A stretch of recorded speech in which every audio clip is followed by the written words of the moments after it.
नमस्ते सबको, thanks for watching. फिर से स्वागत है मेरी यूट्यूब चैनल पर और आपकी सेवा में मैं हाजिर हूँ। मैं विजय दास।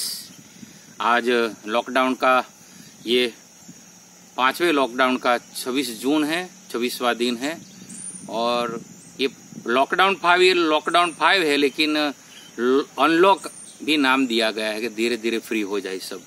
लेकिन ये कोरोना तो अभी बढ़ते रहते हैं कि हमारे गांव के नज़दीक भी एक बाजार है, वहाँ भी मासो रोड करके, वहाँ भी तो केस बन गया है। तो ये ऐसे माहौल में जो लॉकडाउन चल रहा है कि हम सोशल डिस्टेंस रखें, मास्क पहने और एक दूसरे से और वो हाथ पग धोते रहें, साबुन से ऐसे दिन में 10-12 बार धोते रहें, गर्म पानी पिए।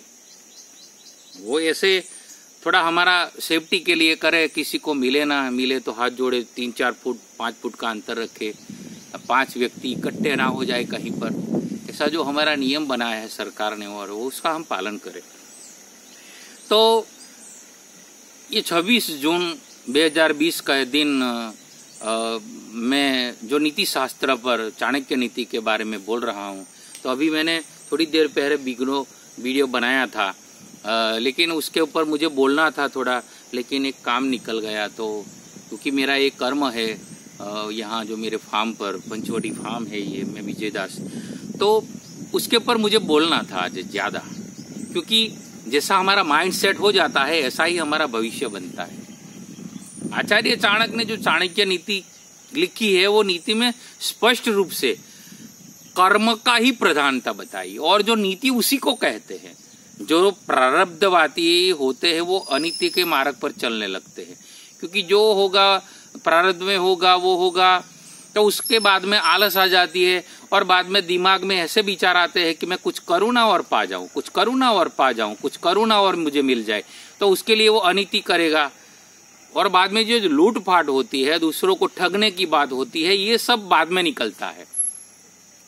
और जो पुरुषार्थवादी होते हैं, जो कर्म करते हैं, वो उद्यमी होती है, वो उद्योगपति जो होते हैं ना, तुम देखना उसमें अभी भी जो है, जो टाटा है, बिरला है और मुकेश अंबानी है, जो मोटे मोटे, तो उसको उद्योगपति क्यों कहती कि वो उद्योग करते हैं। कबीर साहब ने भी कहा था कि कहत कबीर कछु उद्यम कीजिए, कुछ उद्यम करो, उद्योग करो। हमारे देश में एक शिव सूत्र आया है, भगवान शिव ने शिव सूत्र दिए हैं। तो उसमें एक जगह पर कहा है कि मेरा भैरव कौन है। भगवान शिव बोले कि भगवान बोलते हैं ना कि भैरव वो शिव के वो रुद्रा अवतार है भैरव भी, तो वो कौन है? उद्यमो भैरव।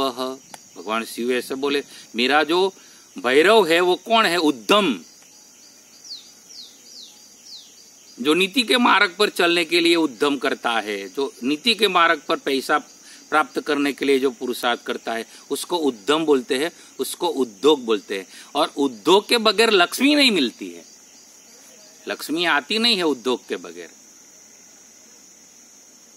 तो वो कर्मवादी हम बने, प्रारब्धवादी ना बने। श्रीमद् भगवद गीता में भी भगवान श्री कृष्ण ने अर्जुन को कर्म की ही बात कही है। तो अगौ वीडियो में अभी ही मैंने ये बात बताई थी। तो ये जो आचार्य चाणक्य का श्लोक है उसके बारे में मैं थोड़ा और चिंतन करूं, क्योंकि यहाँ हमारा जो फोरकास्टिंग जिसको बोलते हैं, मैं पढ़ा हूं तो हमारे वो जो मैनेजमेंट आता और जो बिजनेस मैनेजमेंट की जो बात आती है, जो मैं पढ़ा उसमें भी फोरकास्टिंग की बात थी, फ्यूचर प्लानिंग की। तो फ्यूचर प्लानिंग करते हैं ना लोग, तो वो कर्मवादी जो पुरुष होते हैं वो ही कर सकते हैं, आलसवादी नहीं कर सकते। तो यहाँ आचार्य चाणक्य ने यही बात बताई, अनागत विधाता च प्रत्युत्पन्न मतिस्तथा द वावेतौ सुख मदेते यद भविष्यो विनश्यति।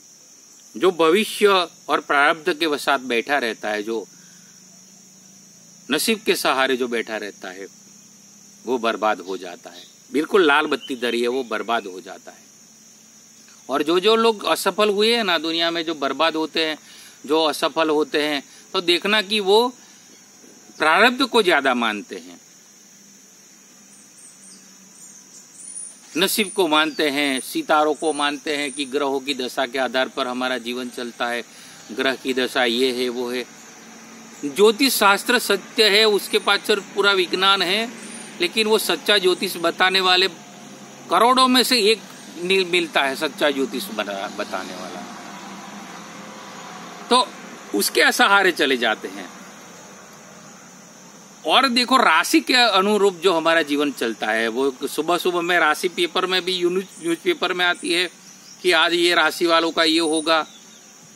तो राम और रावण की राशि तो एक ही थी, तो राम का जीवन देखो, रावण का जीवन देखो, राशि के अनुरूप चलता है। तो और रावण और राम, उसकी राशि तो एक ही बताई जाती है ना, देखी जाती है। और ये टीवी चैनलों में भी सुबह सुबह में बैठ जाते हैं और बताते हैं वो कि भाई ये राशि वाले का आज ऐसा होगा, ये राशि वाले का, अरे मास राशि सबकी बताते हैं और सबका एक ही तरह से, एक राशि वाले का, मैं धरो के विजय दासु मेरी वृषभ राशि है, तो कोई बोल दे कि वृषभ राशि वाले को ऐसा होगा तो सब वृषभ राशि वाले को ऐसा ही होगा, क्या बालिशता है। तो ज्योतिष को सच्चे रूप में कोई नहीं देख पाया, नहीं बता सकता है, नहीं बताया है। नारद मुनि भी ज्योतिषी थे ना, वो सामुद्रिक शास्त्र के बहुत बड़े प्रकांड, सामुद्रिक शास्त्र के, हस्तरेखा शास्त्र के नारद मुनि, महर्षि देवर्षि नारद। तो ज्योतिष शास्त्र सच्चा है, लेकिन सच्चाई रूप में ज्योतिष शास्त्र को देखने वाला और बताने वाले नहीं है, बहुत कम है, बहुत कम, यानी बहुत बहुत है। तुम यदि तुम्हारा भविष्य दिखाने कोई 5 ज्योतिष के पास जाओगे तो 5 अलग अलग बताएगा। मेरा अपना अनुभव है, मैं बहुत खोजी हूं ना, तब मैं बहुत प्रयोग करता हूं मेरे लाइफ पर। तो कोई ये बोलता है कि तुम्हारा ये होगा, कोई ये बोलता है तुम्हारा ये होगा, कोई ये बोलता है तुम्हारा ये होगा। तो ये भविष्य जो हमारा हम होता है, निर्माण होता है, वो हमारे ही कर्म से होता है। स्वामी रामतीर्थ कहते थे, मैंने बीच में भी एक वीडियो में बताया है कि स्वामी रामतीर्थ बोलते थे, thought is another name of faith. तुम्हारा जो विचार है वही तुम्हारा भविष्य बनता है। माइंड सेट, माइंड में तुम्हारे थॉट कैसे है, तुम सदविचार करते हो, अच्छे विचार करते हो, कर्मवादी तुम हो या प्रारब्धवादी हो, तुम कैसे विचार करते हो, उसी के ऊपर तुम्हारा भविष्य निर्माण होता है। तो जो फोरकास्टिंग है हमारे, तो यहाँ आचार्य चाणक्य बता रहे, जो भविष्य के लिए तैयार है, भविष्य के लिए कौन तैयार रहता है, हमारा भविष्य आज को लेकर कल क्या होगा, मुझे क्या कल करना है, क्या मेरा भविष्य होगा, मुझे कैसा मेरा जीवन होना चाहिए, अभी मेरा जीवन कैसा है, कैसा होना चाहिए, वो नक्की मैं आज से करता हूं। मेरा जो विचार है और जो मैं नीति के मार्ग पर चलता हूं, मैं जो कर्म करता हूं आज, उसका ही रिफ्लेक्शन कल होगा। ये पहले हमारे और तुम्हारे दिमाग में ये बात बैठ जानी चाहिए। सोच की दिशा बदलो। ये सोच हमारी इधर है तो वो सोच को उधर कर दो, बस इतना ही करना है। सोच, बाकी विचार तो सबको आते हैं ना, खराब विचार भी आते हैं, अच्छे विचार भी आते हैं। तो खराब विचार जो आते हैं उसकी ओर से हमारा मुख फेर देना है और सच्चे विचार की ओर ले जाना है। तो आचार्य चाणक्य ये बताते हैं कि तुम्हारा जो विचारधारा है, प्रारब्धवादी विचारधारा है कि नसीब में जो होगा सो होगा, मैं नसीब के हाथ सहारे जीता हूं, नसीब वस्तु है, वो जन्म और मरण दो वस्तु नसीब के आश्रित है। मृत्यु होना ही है तो वो नसीब के आधार पर ही कहा जाता है, क्योंकि मृत्यु होगी ही, हम लाख चाहे फिर भी ये शरीर छोड़ना पड़ेगा, तो वहां नसीब की बात है। और जो हमारा जन्म हुआ है वो हमारे हाथ में नहीं था। जिस माता पिता के वहां, जिस गांव में और जिस शहर में, जिस देश में और जिस समय पर हमारा जन्म हुआ, वो हमारे हाथ में नहीं था, वो नसीब के आश्रित है। वो बात तो जन्म हो गया, और मृत्यु होगी वो भी नसीब के आश्रय है, मृत्यु हो गई। लेकिन जन्म और मृत्यु के बीच का जो है समय, अभी जो मैं जिंदा हूं, तो ये मेरे हाथ में है कि अभी मैं क्या करूं। आज मैंने जो वीडियो बनाया ना तो अधूरा रह गया, तो मुझे लगा कि नहीं, मैं आज का वीडियो, मुझे जो बात करनी थी वो मैं कर ही दूं, वो कर्म, क्योंकि आज जो मैं कर्म करूंगा उसका ही फल मुझे मिलेगा कल। तो नसीब के सहारे मत बैठो, कर्म के सहारे जियो। कर्म ही प्रधान है। गहना कर्मणो गति। कर्म करो, कर्म करो, कर्म करो। Work is worship. चरे वेती, चरे वेती, चरे वेती, जो वेदों ने 3 बार, वेदों ने भी यही बात कही है हमारे सनातन धर्म में। चरे वेती, चरे वेती, चरे वेती, चरता रहो, चरते रहो, चरते रहो, विचरण करते रहो, विचरण करते रहो। साधु जो चलता ही भला, क्यों कहा है? जो सच्चा साधु होता है ना वो चलता भला इसीलिए कहा है कि वो कर्मवादी होता है, प्रारब्ध के आश्रय एक जगह पर बैठता नहीं है। और वो सिंह है, वो कर्म की एटीट्यूड देता है। सिंह भी राजा है जंगल का, देखो ना। वो यदि ऑर्डर कर दे कि भाई यहाँ मेरे सामने आ जाओ, कोई मुझे खाना है, तो वो ऐसा नहीं रहता है। वो जंगल का राजा है, फिर भी शिकार करने निकलता है। वो उद्यम करता है, उद्योग करता है और कर्म करके खाता है। और सिंह को तुम देखो, ये सिंह की एटीट्यूड तो देखो। हमारे गुजरात में, एशिया खंड में, पूरे एशिया खंड में, चीन देखो, रशिया देखो, कोई भी जो एशिया खंड है पूरा, तो वो उसमें कोई जगह पर सिंह नहीं है। हमारे भारत में है, और भारत में भी हमारे गुजरात में है। हमारे गुजरात में गिर प्रदेश है, जूनागढ़, जहाँ नरसिंह मेहता पैदा हुए। वो जूनागढ़ जो गिर प्रदेश वहाँ है, वहाँ गिर के जंगल में सिंह है। वो अभयारण्य है, अभी फॉरेस्टरी है, वो सुरक्षित कर दी है। वो सिंह वाला प्रदेश है, इसलिए हम जो गुजराती है ना उसको गुज्जू लायन बोलते हैं, गुज्जू लायन। गुजरात में सिंह है, तो जो एटीट्यूड है वो सिंह वाला होना चाहिए हमारा।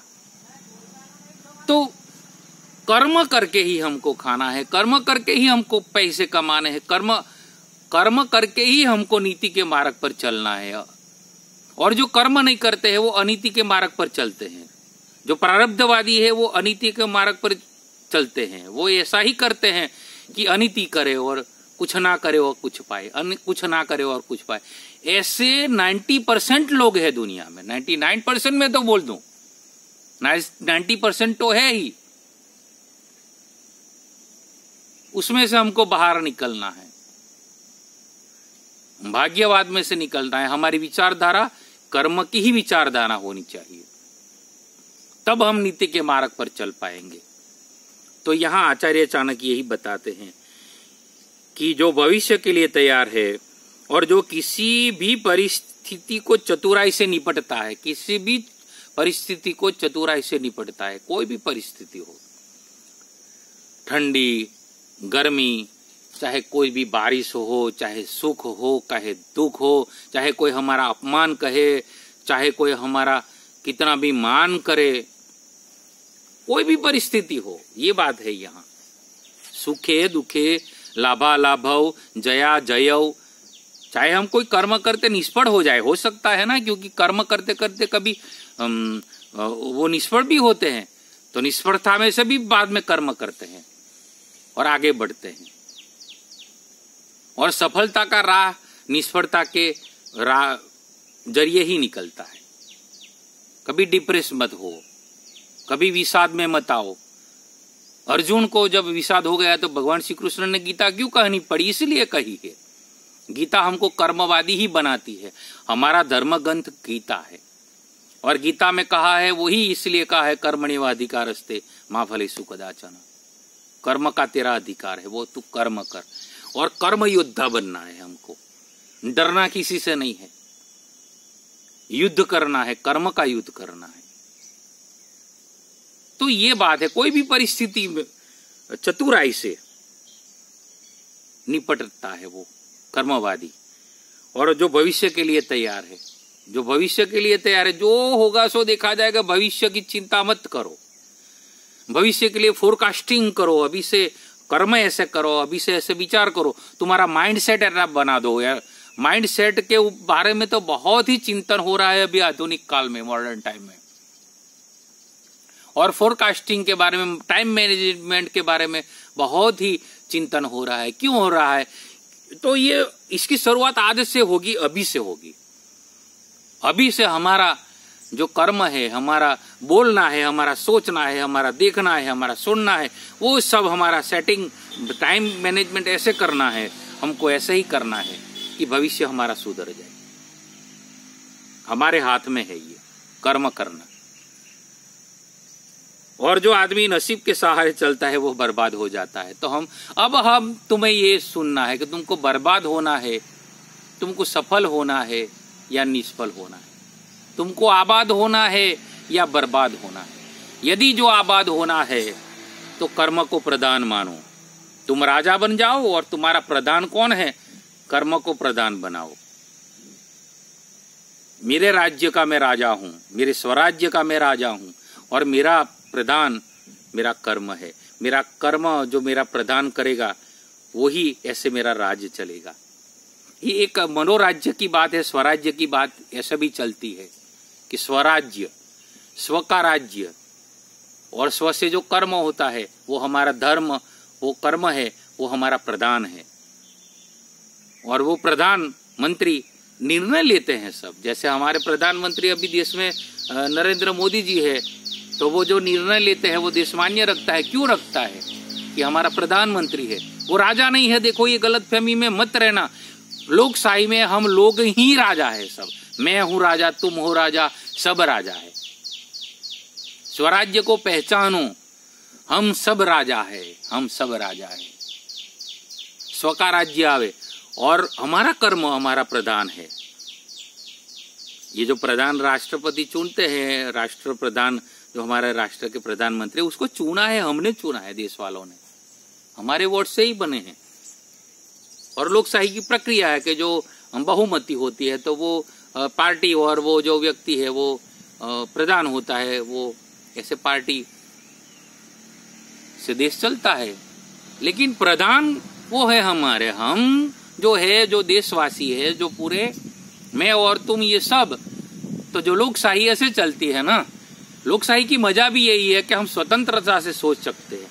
इसीलिए कर्म को प्रधान जो मानता है ना, वो तैर जाता है।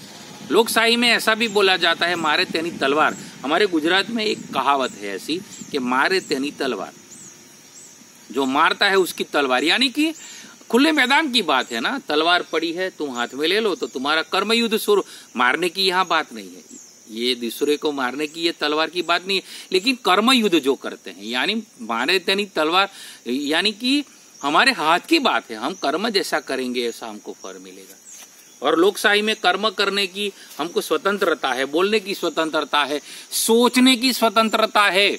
ये जो अभी मैं वीडियो बना रहा हूँ, ये सोशल मीडिया पर रख रहा हूँ, तो ये मेरी स्वतंत्रता है कि मैं रखूं, अपलोड करूं। तुम सुनते हो, तुम्हारी चॉइस होती है कि मैं क्या सुनूं। कोई बाधा नहीं कर सकता, स्वतंत्रता है, देश स्वतंत्र है। ऐसे स्वराज्य का अनुभव हमें करना है।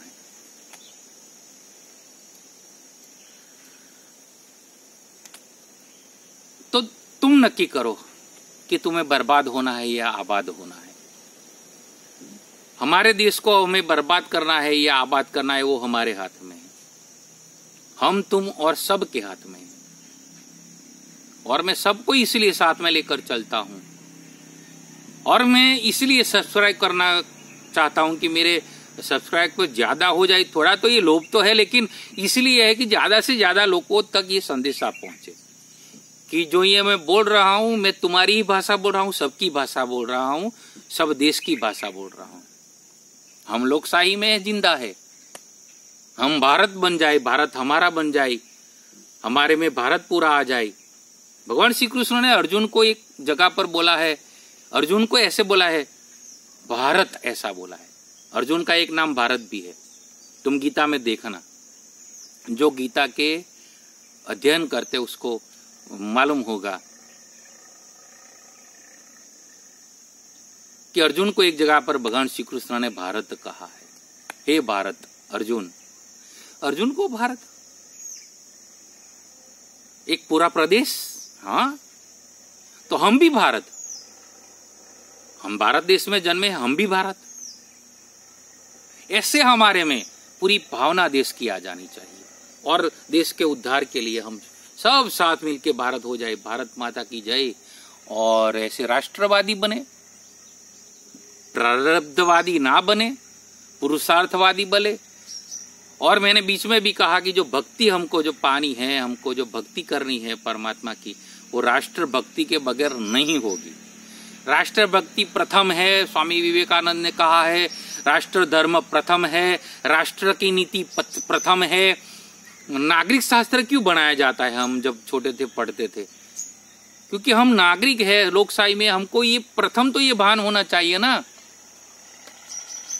बंधारण का ज्ञान होना चाहिए। ये जो प्ले स्टोर है ना, उसमें भारत के बंधारण का भी एक, भारत का बंधारण है उसका भी एक अंदर वीडियो है।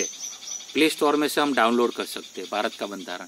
मेरे पास तो पुस्तक है लगभग भारत के बंधारण की, वो मैंने लगभग कितने 25 वर्ष पहले खरीदी थी। पुस्तक भी है भारत का बंधारण, कॉन्स्टिट्यूशन ऑफ इंडिया। इंडिया तो अब नहीं बोलते हम देखो, अब तो केस दाखिल कर दिया है, केस अभी वो कि भाई ये इंडिया नहीं है, ये भारत है, वो उसको भारत ही बोलाया जाए पूरी दुनिया में। हम भारतीय है, हम भारतीय है, हम हिंदुस्तानी है, हम भारतीय है। हम इंडियन मत बोलो, ये मना कर दिया। अभी जो मनीषी है भारत के कई लोग कि हम इंडियन तो अंग्रेजों ने नाम दिया, क्यों अंग्रेजों के नाम से हम चले? हम भारतीय है, हम भारत के देश के वासी हैं, ये देश भारत है। इंडिया तो अंग्रेजों ने नाम दिया, वो उधार नाम हम लेके न चले। ऐसा एक एफिडेविट की है एक व्यक्ति ने, और उसके ऊपर सुनवाई हो रही है अभी हाई कोर्ट में। और मैं चाहूंगा कि भारत देश का नाम भारत ही रहे, इंडिया निकल जाए, एफिडेविट हो जाए, पूरी दुनिया में भारत ही लिखा जाए। हमको देश का गर्व होना चाहिए। तो ये जो आचार्य चाणक्य राष्ट्रवादी थे, पूरे आचार्य चाणक्य पूरे राष्ट्रवादी थे, स्वामी विवेकानंद पूरे राष्ट्रवादी थे, महर्षि अरविंद पूरे राष्ट्रवादी थे, संत विनोबा भावे पूरे राष्ट्रवादी थे। अभी भी राष्ट्रवादी बहुत संत है, अभी भी राष्ट्रवादी कई लोग हैं, बहुत लोग हैं। सबको मैं नमन करूं, सबको मैं याद करूं। अभी भी जो राष्ट्र और जितने लोग राष्ट्रवादी है, राष्ट्र के लिए जो कुछ कर रहे हैं, सेवा कर रहे हैं, उसको हम नमन करें। राष्ट्र के लिए जो सेवा करते हैं, जो सरहद पर जो सैनिक है, वो सब सलाम सैल्यूट देने योग्य है, उसको हम सैल्यूट करें। तो देश को सरहद पर हमारी रक्षा करते हैं। तो हमें नक्की करना है कि हमें बर्बाद होना है या हमें आबाद होना है। तो उसके लिए हमारे जो पहले विचारधारा है वो छोड़ दे। हमारा एटीट्यूड लायन एटीट्यूड होना चाहिए कि हम इस देश के हम राजा है, हम लोग लोकशाही, लोग ही राजा है, लोकशाही है। तो हम पुरुषार्थ करते रहे देश के लिए, समाज के लिए, कुटुंब के लिए, गरीब के लिए, विधवाओं के लिए, समाज के लिए कर्म करते रहे, सेवा करते रहे। तो उसमें हमारा जीवन सार्थक होता है। आबाद जीवन ऐसे होता है हमारा। ये जो मनुष्य जीवन मिला है उसका उद्देश्य यही है और नीति का मार्ग यही है। यहाँ जो आचार्य चाणक्य ने जो बात बताई है, चाणक्य जैसा तो नीतिज्ञ यही कलयुग में तो दिखाई नहीं देता है। और नीति के मार्ग पर ही चलना है। भक्ति तभी सच्ची भक्ति होती है, अध्यात्म तभी सच्चा अध्यात्म कहा जाता है। जो अनीति करता है वो आध्यात्मिक कैसे? आध्यात्मिक जो अनीति करता है, जो नीति के मार्ग पर चलता है वही आध्यात्मिक, वही भक्ति करता है, वही भक्त है। तो इसीलिए मैंने ये जो एथिक्स है, जिसको एथिक्स बोलते हैं, नीति, वो हमें छोड़नी नहीं है किसी भी कीमत पर। तो एक बार मैं फिर उसको दोहरा दूं और बाद में मैं वीडियो को यहाँ पूरा करूंगा। अनागत विधाता च प्रत्युत्पन्न मनीस्तथा द वावैतौ सुख मेधेते यद भविष्यो विनश्यति। जो भविष्य के लिए तैयार है और जो किसी भी परिस्थिति को चतुराई से निपटता है, ये दोनों व्यक्ति सुखी है। ये दोनों ही कौन? जो भविष्य के लिए तैयार है, इसके लिए अभी से कर्म करता है और अभी से वो इसकी माइंडसेट और सोच बदल देता है। और दूसरा, जो किसी भी परिस्थिति को चतुराई से निपटता है, वर्तमान में किसी भी परिस्थिति को चतुराई से, बुद्धिपूर्वक, भगवान ने हमको बुद्धि दी है, हम बुद्धि का चतुराई से हम ये जो परिस्थिति है सब ये हमारे देश की और हमारी, उसको निपटना है वो चतुराई से, बुद्धिपूर्वक, बुद्धू की तरह नहीं, बुद्धिपूर्वक, बुद्ध की तरह चतुराई से निपटना है। तो जो चतुराई से निपटता है परिस्थिति को किसी भी, और जो भविष्य के लिए तैयार है, दो व्यक्ति ही सुखी होते हैं। दो ही व्यक्ति सुखी है।